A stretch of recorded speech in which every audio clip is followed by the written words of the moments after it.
For these parents in America, making their 16-year-old son live in a tent for a month for stealing his sister's MP3 player was, they say, just right. Well, joining us now, we've got Kelly Rose Bradford. She thinks extreme discipline can be a good thing. And Bea Marshall, who says punishment is just an excuse for child abuse. Now, that is quite an extreme view, Bea. Do you seriously think that sort of punishment? This is this family in America, and their 16-year-old son, Adam, had been stealing from the family. And so they say, we're teaching him a lesson. You can't behave like that. You live out in the yard. So he's on the grounds of their home, saying, out you go, have a bit of hardship. You think that's child abuse? I think it's at the start of a very slippery slope.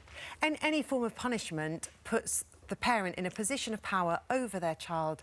The child then becomes powerless to whatever degree, and you're using fear and control to manage your child's behaviour. Now, if you and I sat over the table having a cup of tea and you started sharing that this kind of relationship was going on, you know, with your husband, then, you know, I would be really quite concerned that you were in a relationship with someone that was using fear and control to manage your behaviour. But don't we have to show our children boundaries? So you say there has, you know, he's a 16-year-old lad. He's not, you know, he's not a toddler. Yeah. So he knows that there are consequences to behaviour. Is that not what they're teaching him? I mean, he's safe. He's in the confines of their backyard, as they call it in America.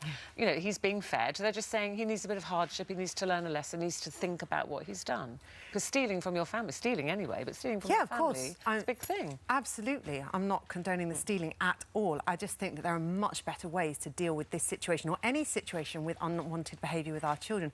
What he's experiencing right now is, I mean, he may be thinking about what he's done. Mostly he's going to be thinking about the extreme heat he's sitting in. I mean, I've been in Albuquerque in the autumn. It's hot then. It must be excruciatingly hot now.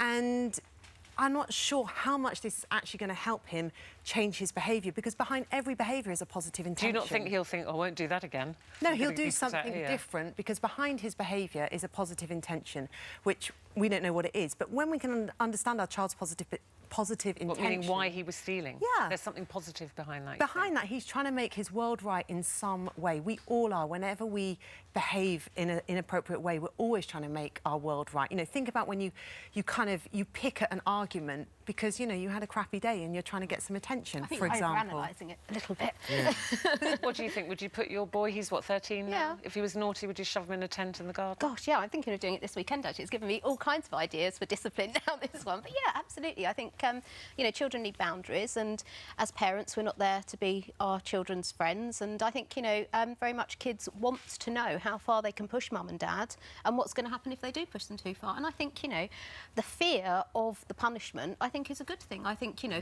I don't want children to be frightened of their parents, and I'd be mortified if my son was frightened of me. Oh, but you do want them to be frightened sometimes. But you want them to be frightened of what will happen. If you're a teacher, you want them to be frightened sometimes. If you're a police officer, you want them to be frightened sometimes. Surely... I disagree. But really? You know, How on earth does authority work? Surely all discipline is negative. There's a difference between having authority and having power over somebody. And actually, fear is a very contracting emotion. And what we want is children who have such a strong sense of self that they can establish their own boundaries and respect the boundaries of others, not to act out of fear. I want my children to act from internal motivators, not external motivators. So, Bea, your boys... You know, we should be setting those boundaries, and we should be setting this discipline, and it shouldn't be sort of like an equal relationship between child and parent. As parents, we need to be there, you know, reining them in. I think we absolutely need to be there. We have to have that control. And we need to have boundaries, but there is a difference between establishing very clear boundaries for yourself and helping your children understand how to establish their own boundaries and how to respect people's boundaries, and then actually punishing them for when they make mistakes. If you don't discipline them, how are they ever going to learn that? If you're just, like, letting them free range and do whatever they want to do and kind of, like, learn from their own mistakes without you intervening at all, how are they going to ever respect any kind of authority? Or how are they going to cope in the workplace? How are they going to cope, you know, before that, even at school, when a teacher tells them what to do or a teacher tells them off? But what you're doing is you're taking the fact that I don't use discipline or punishment, and I work as a parenting coach with mums around the world, and this is what I work with them with, and you're taking that to mean that kids can just do whatever they like. Kids can't just do whatever they like, but they don't need to be punished or have kind of these boundaries placed on them in order to behave beautifully. I mean, your boys are 10 and 11. Yes. So do you punish them in any way? So no. Because they must behave badly sometimes. What do you do then? When they were little, they bit another child or they stole money from your purse, what would you do? Yeah, so whenever my child exhibits an unwanted behaviour, whether it's knowingly or unknowingly, because that's two different things as well, I will say to them, you know, when you did whatever that was, I felt sad, I felt cross, I felt frustrated, because I want you to respect our home, or I want you to respect me, I want you to be considerate.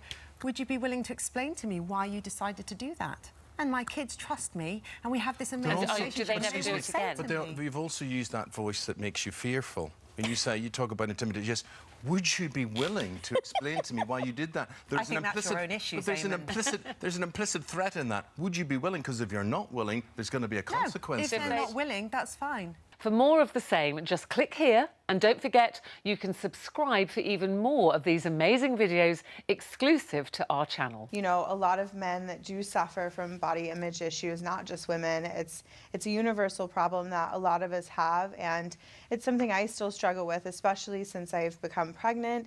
My body's changing. I'm kind of having to like readjust to this new body.